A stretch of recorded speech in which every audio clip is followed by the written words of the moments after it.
We got two other things I want to get to. One actually made me laugh, and this is a current NBA thing.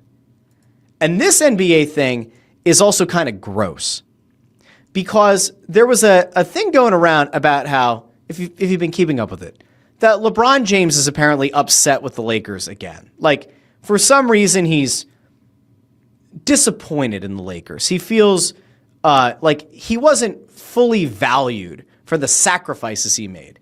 So we're going to go over here really quick because Ramona Shelbourne and Brian Windhorst reported on this, and like they're two of the most respected national reporters, and typically where they have insight, there happens to be a lot of truth to it.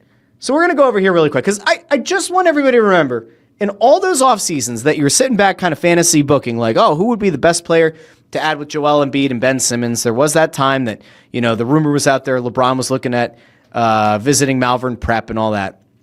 I just want you really quick, like, think about the chaos of this, right? LeBron has pretty much been able to get whoever he wants on the team. He's been able to kind of shadow GM at virtually every stop he was at.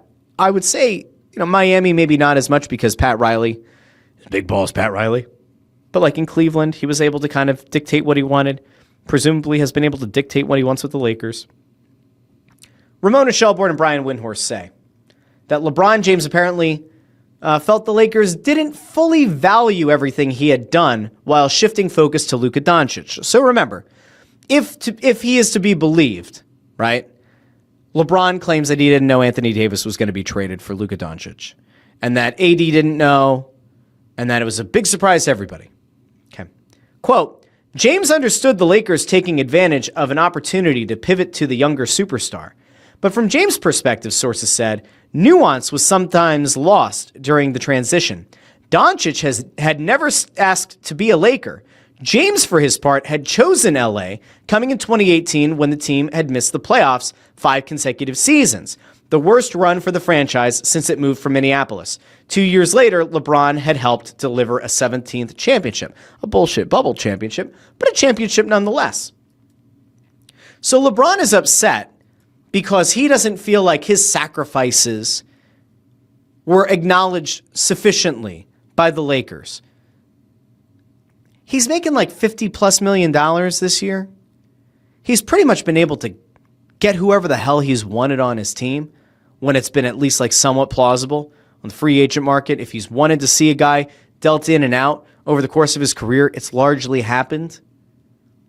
The guy is probably the most powerful non-executive in the National Basketball Association, but he feels undervalued by the Lakers. Now, this idea that Luka Doncic might not want to play with the Lakers long term is a significant concern for LA. It kind of has to be. If you traded Anthony Davis, who I think is overrated in general and has proven to be unreliable from a health perspective, if you make that trade, which wasn't a good one for the Mavs, in fairness, if you make that trade and you get rid of Anthony Davis and you've essentially gotten rid of one of the most important players to bring some kind of balance to your team because they lacked front court depth, especially at center after Davis was dealt. If you make that trade, Davis is gone, you've traded away assets for Luka Doncic, and he chooses to leave, that's going to be really difficult to sell to your fan base. Like the whole idea, or a big part of the idea for trading for Luka Doncic is LeBron is getting old. As he transitions out, we're going to go get this generational superstar who's going to lead the team for a decade. Now, Luka might choose to re-up there. There's nothing saying that he certainly will not.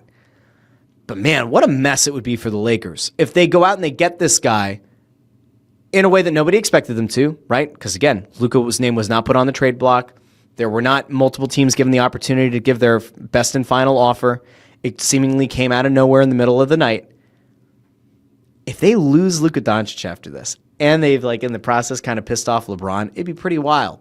I don't think LeBron has much of a leg to stand on, but it just feels like he whines a lot, doesn't it? It feels like LeBron cries and bitches about a lot of stuff. Now, I get it. He's been in the league for a very long time, and he's set a whole lot of records. And a lot of those records, in fairness, are like due to longevity. And he's led a lot of teams to the NBA Finals, and he'll never catch Michael Jordan. And you see Chris Fried over here says LeBron is no MJ. There